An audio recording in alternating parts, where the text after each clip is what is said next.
Hello, and thank you for tuning into the Stuff I Heard podcast. I'm your host, Joshua Peak. Hello, everybody. How you doing? Today happens to be Father's Day, so happy Father's Day to all the fathers out there. Uh, Not to toot my own horn or anything, but I am a father and a grandfather. How about that? So here's the thing: growing up, Father's Day was weird. Okay, there's just no two cents about it. Father's Day was very odd growing up because for a lot of us, our mothers and fathers had divorced. During the baby boom generation, there wasn't divorce. And then the children that they had weren't as bonded in a relationship as much as they were about their independence. So a lot of people sought divorce. And from that, I have a lot of friends who come from broken families as well. They call them broken families. It's just a family of divorce, which is kind of normal now. Okay. But while everyone was trying to find themselves and reinvent themselves, and whatever it is that you may call it, running in opposite directions, a lot of us were raised by single mothers. So Mother's Day was a big deal. Also, because Mother's Day was near my birthday, it was always like, you can never escape Mother's Day because it's going to be on your birthday this year. Ha ha, surprise. So, what'd you get me? And also, what did I get you? You know what I mean? Father's Day, though, was like one of those other days. Yeah, well, it's Father's Day. I don't know. It's just sometime in the summer. And that's how it was for a long time until I got older and I was like, oh, Father's Day is kind of a big deal. Like, I need to make sure to, reach out and tell the dads around who made a big impact in my life. Thank you for doing that. And, you guys have been around for a while. You know about how me and my dad have reconnected and formed a great bond and been able to share our life together ever since. And, it happened with my wife as well. And it happens with a lot of us. We get older, we grow up, we get proper counseling, and then we learn to reach out to one another and talk about what was going on in our lives, and then we reconnect and hopefully move forward. That doesn't always happen, but it does happen a lot. So I got curious. Like I thought about this because I know that there's a lot of guys who've made a huge fatherly type impact in my life. And apparently I've had a fatherly impact in other people's lives because I'm getting older. I've had a lot of influence in my brother's life, in my sister's life, in friends' lives. And in a way, I mean, I've sort of taken on that responsible fatherly type position in their lives in some way. And that's all cool, but it's also kind of weird. Um, because it's sort of like blazing a path that you weren't really sure that there was a path to begin with, but you just keep doing it. Um, I work with a lot of people who other guys, we talk about it and the fact that they're having children and they're raising families and they make comments that their dad was never around growing up and that they're feeling like they're kind of doing this, making this up as they go along. And that's just it, though, is that we're all doing that. We're all making this up as we go along. None of us have any answers. Um, at church, I remember them saying one time, mama's always daddy's maybes. And, that's kind of a reality for a lot of people. Um, But anyway, I got curious about Father's Day. I wanted to look it up. I knew there had to be some facts on the old internet, so I Wikipedia'd it, and I was like, Father's Day. I just wanted to see what came up. And then it made a comment that someone named Dodd invented Father's Day back in 1909, and I was like, what? Someone invented it? And I was like, oh, well, that makes sense because I mean, somebody invented Valentine's Day, and someone invented Christmas, and someone invented, all of the holidays that we celebrate now. And if someone invented Mother's Day, they had to also invent Father's Day. So I looked it up, and there's a lady um, in history, Senora Louise Smart Dodd was her full name. She was born in 1882. She was the daughter of a Civil War veteran, William Jackson Smart was her dad. She was responsible for founding Father's Day. Apparently, she was born in Arkansas, and her dad, who only lived to 1919, and his wife, Ellen, um, gave birth to seven children. Or no, I'm sorry. I'm reading this kind of as I go. Her mother died in childbirth, giving birth to their sixth child. Sonora was 16 years old when this happened.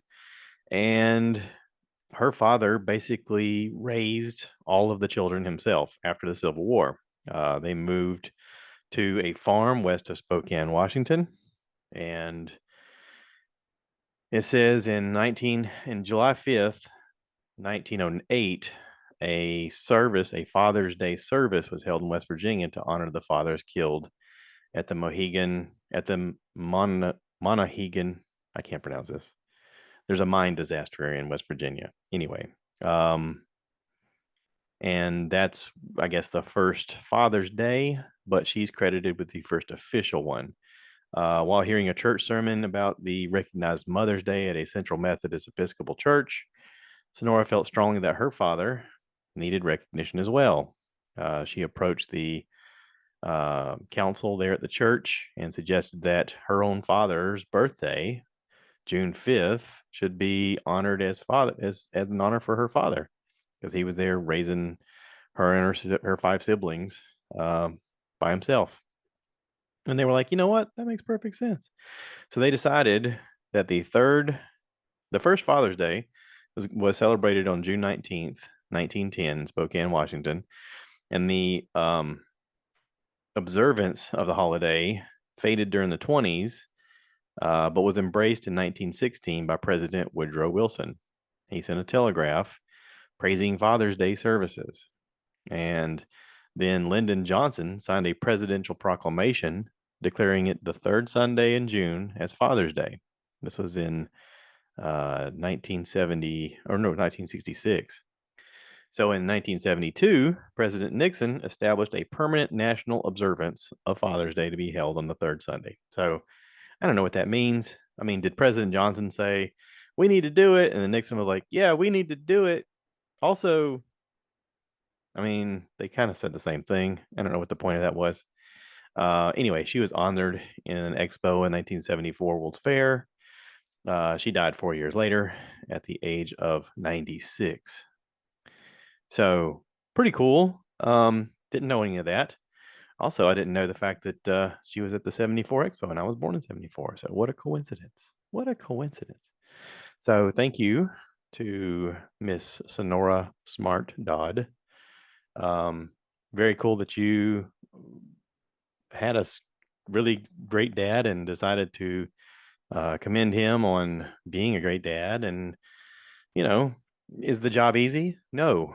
But you think about people, okay? People have been around a long time, okay? At what point did we decide to honor mothers for Mother's Day?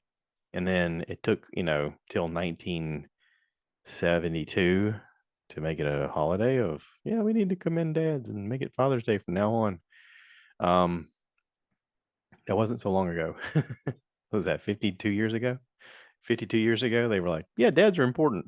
Yeah, okay, sure. Um, I don't know.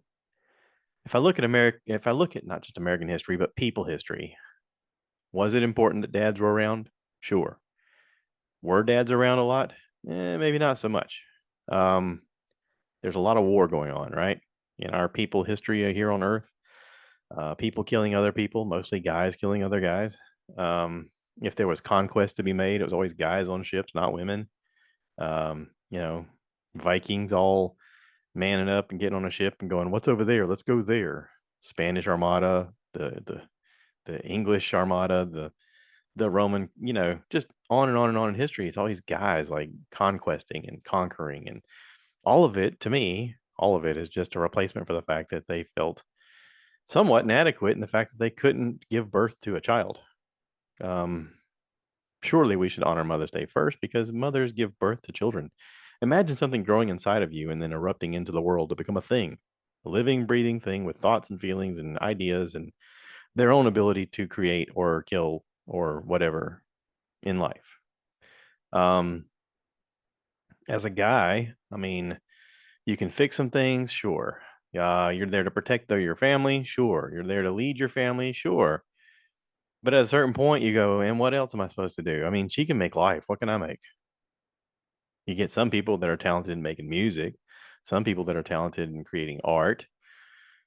Then you get some people that are like, I'm not good at anything but hurting other people. Oh, I know. I'll go hurt those people over there and I'll take what they have because maybe I can then acquire some goods and then I'll be worth something to my people. Maybe I have something worthwhile to give by conquering other people. Maybe maybe conflict is our answer to creation. Maybe that's the weird lot in life of being a guy. But it's more than that. There's a lot of pressure being a guy. A lot of stuff guys don't talk about. A lot of social pressures about how you look, how you act, your social responsibilities, um, treating or mistreating people, um, just simple acts of kindness. How hard it is not to do the thing that's violent at times because your impulses tell you, I want to smash this thing. And yet the responsible thing is to not because you realize that if you damage something, it's going to cost you a lot more in the future because you're going to have to fix the repairs. You're going to have to be held responsible. Not only that, but you're showing an example to those around you. You could impact someone else and they impact society because of your actions. There's a lot of stuff that goes along with it. And a lot of people don't talk about it. But on this Father's Day, I want to say thank you to all the fathers out there who are actually being fathers. It is not an easy job. There is a lot of work. And I can't tell you how many times I've laid in bed thinking, I totally screwed all of that up today. I did this wrong. I did that wrong. I should have handled it this way. I should have handled that this way. And we do that, right? I mean, I think we do. Um, I don't know that I've ever laid my head on the pillow and went, yep, killed it today. That was awesome. That was amazing. Did you see that what I did today? That was awesome. I haven't had a whole lot of those moments in life. Um, I say that life is full of experiments that may or may not go right. Um, you can have a lot of prayer, you can have a lot of preparation, and through all of your actions, there is still a bit of, I don't know what's going to happen. Um, yeah, the world keeps spinning, life keeps continuing some way or another. And at any given moment, your children will come up with a new and fascinating way to make you crazy. But goodness, I love them. So if my kids are out there, I just want you to know I love you. And I know it's Father's Day for me, but I wouldn't be a father without you. So just want you to know I'm thinking about you. So anyway, to my dad, thank you. Thank you for continuing and making an effort and being present when you can and all of the YouTube videos. If you guys don't know, my dad is on YouTube. His handle is RPEEK, the letter RPEEK. R Peak, Richard Peak. He started YouTube because he got a camera. Someone at work, he won a contest and won a camera. And suddenly it became possible to share things digitally. And YouTube started. I think he said he went back and looked, and it was about 2006, 2007, somewhere in there. I think it was a little before then, but maybe right around 2006. Um, we were talking on the phone, and I had some stuff coming up that I wanted to learn to fix. And I said, it's a shame I don't know how to fix this stuff. Um, your dad knew how to do all this stuff, but Granddaddy Peak passed away, and Dad just wasn't around to show me some of this stuff. And his dad had taught him a lot, but Dad had also learned a lot of stuff on his own. And Dad made a comment, living all the way in Maine, and I lived in South Carolina. He was like, "I'm going to make these videos, and I'm going to share them with you about, how to fix some of these things." And that's how it started.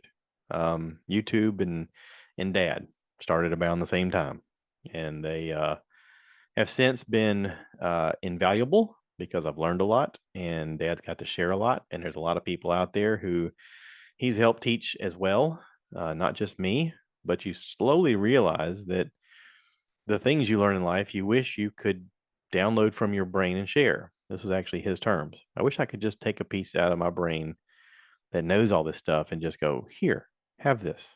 This is stuff I've learned. And that's sort of my idea for this podcast, stuff I heard. Um, I want to be able to share some of the stuff I've heard, and hopefully it'll help enrich somebody's life in the future. Um, this is one of the greatest human experiences that I could have. I've been really blessed. I've been really challenged. And along the way, I've learned a lot. And I continue to learn and I continue to be challenged. And I continue to find new things that interest me. And I think that's kind of the goal of all of this is to learn and share and experience all of the things. Um, if you just lived a life full of happiness, did you live a full life? If you lived just a life full of sadness, did you live a full life? If you never ventured 5 miles or 10 miles or 50 miles outside of your home, did you get to experience everything that life had to offer? Maybe that's not in the cards for you. Maybe that's not what you want to do. Maybe your life is sitting and reading books. Maybe your life is a life of adventure where you travel the world. Maybe your life is watching other people live their lives, which is really weird. But I mean, I get it. I kind of do the same thing. I tend to watch people on YouTube and go, oh man, that looks so cool. I would never do that, but that looks so cool. Or I can't afford that, but man, it's so cool to watch this person do it. And that's kind of been what my channel's been about too. I've been living my life and recording it and putting it online because I thought there's going to come a time where I physically can't do these things or can't afford to do these things. And it would be really great to go, oh man, I feel like I haven't done much. Oh, wait, here's this catalog of stuff online of things that I did that I can go back and watch. And that was pretty cool. I remember that time that I went and did that thing. And I know there's going to be a time where I'm not here anymore. And maybe it could be something that my kids or my grandkids go back and they watch and they're like, cool. There was a cool image. There was a cool time in life. I remember when I was a kid and Josh was doing these things. So yeah, this is a neat experiment. This is fun. This is a cool Father's Day. I got two grandkids right now, two grandsons. It's pretty awesome. I got to see both of them. I got to see my wife's pa came by and visited with us this weekend. I'll get to see my stepdad later today. I watched videos of my dad this morning. I'll probably call him here in a little while. I know he's busy with church. But yeah, I feel really blessed and thankful. So if you haven't yet and you're listening to this, maybe it's been a while. Reach out to your dad and be like, hey, by the way, happy Father's Day. Just thinking about you. It may mean a lot. Or maybe you got kids that have kids. Drop them a line. Hey, by the way, happy Father's Day. Because they are a father, right? So anyway, moving forward. Let's talk about some stuff I heard. Okay. As I've heard a few things this past week. Um, I've heard a lot of stuff about Elon Musk by Bicknell sitting next to me, reading off his news feed. I've got to watch some pretty cool things on college baseball's going on right now. The World Series. There's also the NBA Finals. There's also the Stanley Cup. I don't really watch hockey that much. I look at it once in a while. Same thing with professional basketball. I'll watch at it once in a while. It's pretty cool. But I've been watching the College World Series, and it's interesting that they have two teams right now from North Carolina and two teams from Florida. There's no teams from out west. There's no teams from up north. It's like Texas and Kentucky also. So it's all like Southeast teams, which is kind of interesting for the finale here. But yeah, I made a comment about the fact that we went and saw our local Florence Flamingos play baseball. I got some clarity from my brother. The Flamingos are in a league here regionally with other teams like it, and he calls it the Summer Southern Coastal League.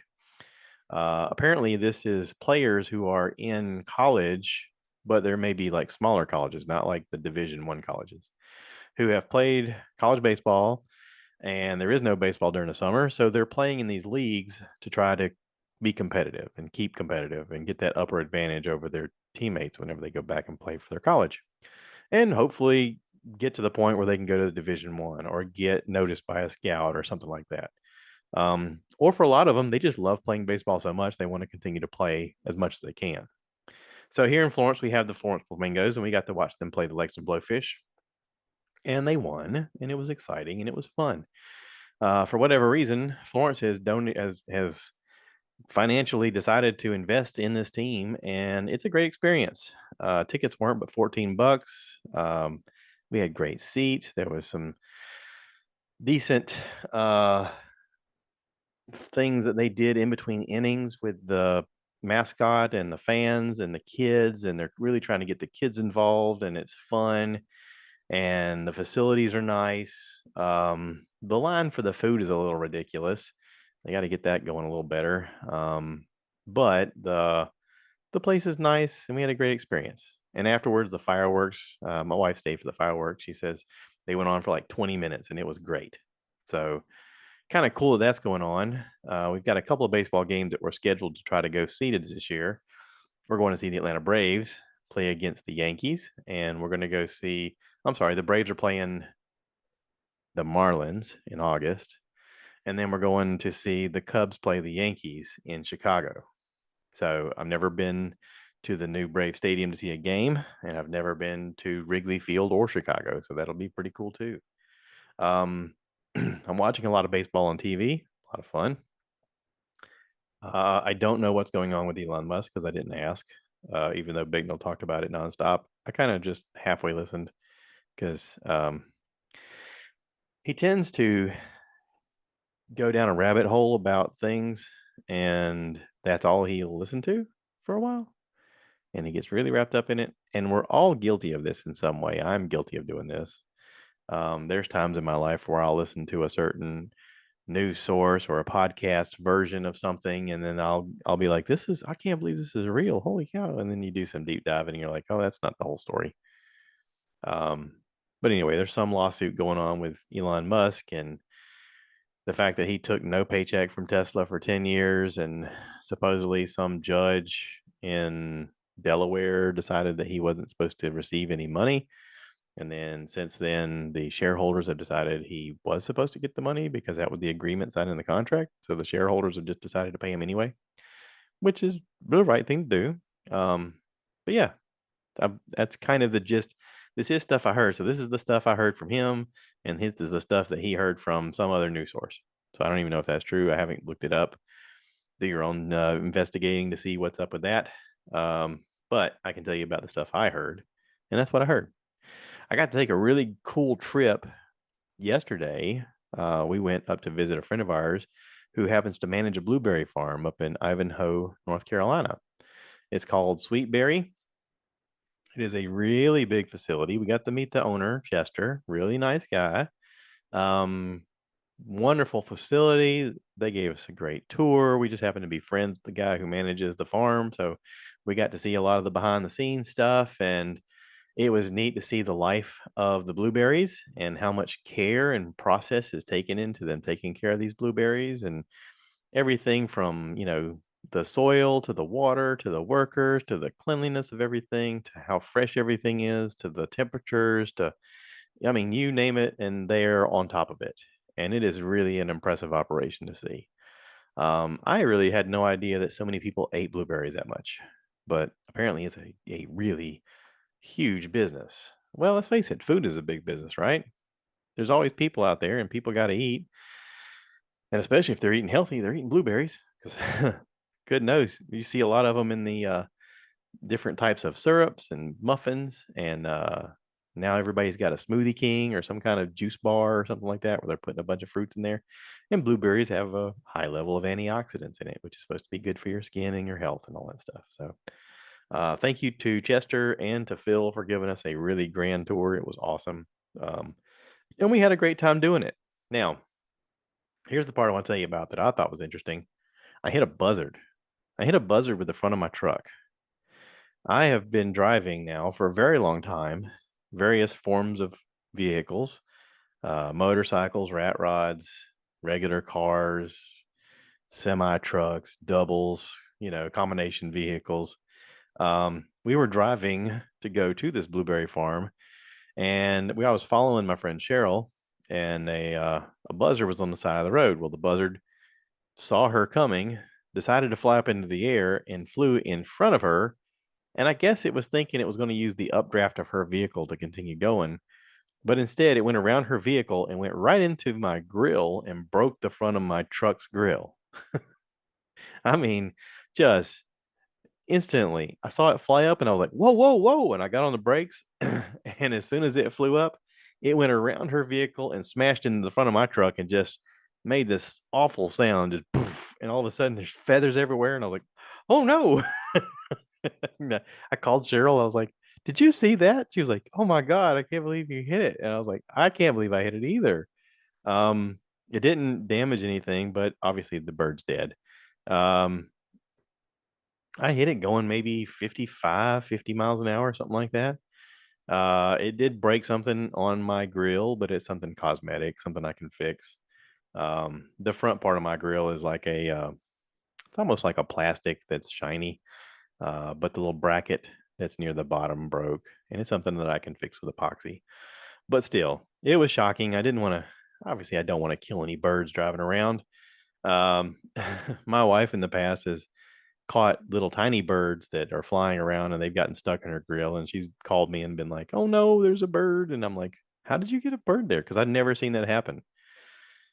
Um, but yeah, I had to peel feathers out. It was terrible. So sorry, Mr. Buzzard or Mrs. Buzzard. I'm not sure your situation, but was not wanting to hit a buzzard with my truck. And I'm sure you didn't want to run into it and die, but it happened. So yeah, if you see buzzards, look out because they weigh a lot and they can damage your vehicle. I'm glad it didn't damage my radiator because that would have been bad. Um, I have hit deer before, but this is my first buzzard. So anyway, um, great tour, had a lot of fun. We we've had an interesting week. It's been a busy week. We were looking forward to this weekend a lot. I had a lot going on, and on Netflix, this is the part where I talk about stuff I've watched. On Netflix, Bridgerton season 3, part 2 came out. They broke up season 3 into 2 parts. I'm not exactly sure why, um, but I'm glad they did because it was 8 episodes. So you got 4 episodes to begin with, and then you had to wait a few weeks or a month or whatever it was, and then the other 4 episodes came out. And this is all involving Penelope. If you guys are watching the show, you know that Penelope is the youngest of the Featherington girls. Mrs. Featherington had 3 daughters. This is the youngest one. She was the wallflower. And you find out watching the show that she is writing this newsletter by the pen name of Lady Whistledown. And she's gotten the interest of everyone in town. It's sort of like gossip, like a gossip column.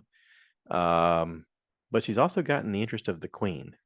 And at times has been very influential in shaping society by pointing out things that were happening. And in her terms, she felt like it was her way of having a voice where she felt voiceless. During this time, women weren't allowed to do a lot of things or have a lot of thoughts or be involved in anything that had anything to do without supporting their husbands.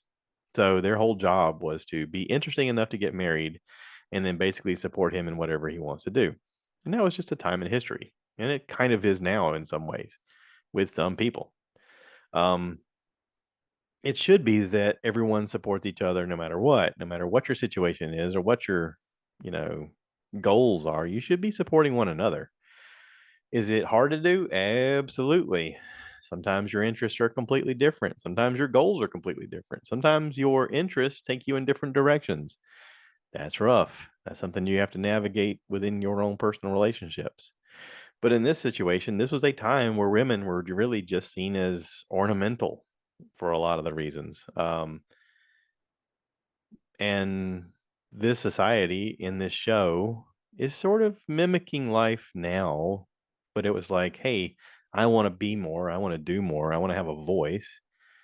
And where she felt like she was overlooked and often in the shadows, she had a voice and she felt power and she felt like she had influence and she could maybe help society a little bit by doing so. And she did. But she also made people very angry because it pointed out their flaws, and no one likes their flaws pointed out. No one likes the fact that they're paying attention to their business, even though sometimes you need people to kind of help guide you in society about doing things the wrong way or um, maybe making the wrong people angry or mistreating some people. Society has a way of correcting that. And I like the show. Listen, I know I was in the Marine Corps. I'm supposed to be this big tough guy. I like these kinds of shows. I do. And they did this one really well. It's not like Pride and Prejudice. I mean, it does have a similar costumes, but it's not all about, just the dresses and the feelings. And this is more of this is cool. I like this. I liked Bridgerton. I taught a class this past week with new people, and I asked a room full of, I don't know, 12, 13 new hires. We were discussing things that we like. And I said, "Who here is watching Bridgerton?" And no one raised their hand. And I was like, "Nobody's watching it? Come on. Not one of you knows who Penelope is or the Featheringtons or," and everyone was like, look at me like I was an alien. And I was like, "Okay, well, lie to yourself if you want to, but I enjoy this show." And I just watched the finale because I stayed up and I watched 3 episodes last night and I watched an episode this morning. And that's why I was late to work today. I wasn't late to work, but I just kind of said that. Anyway, I like the show. I hope they make a season 4. I'm enjoying it. So, anyway, that's enough of that. I just like to talk to you guys. I mean, I know that you're listening, so it kind of makes it fun for me. But yeah. Okay. Happy Father's Day to all the fathers out there. And sometimes it is a road very hard traveled, being a mother, being a father. And oftentimes you don't have a great example that's before you, but you can find great examples around you. Sometimes you're the one making the example. Sometimes the biggest example you can make is being honest and saying, "I don't know what I'm doing, but I think this is how we should do this." And then check in with them once in a while. Check in with your kids. "Hey, I don't know if I parented that right. What do you think? This is what I want you to learn from this lesson." Talk to your kids. Talk to your kids. Talk to your spouse if you're married. Talk to your mother. Talk to your father. Talk to the people around you. We learn from each other. Community helps each other. And if they don't help you, find a new community. Yeah. So, with that being said, happy Father's Day. Thanks for listening. Thanks for watching. Please remember to rate, review, subscribe, share with your friends, and as always, cue the cow. Cue the cow. Moo, baby.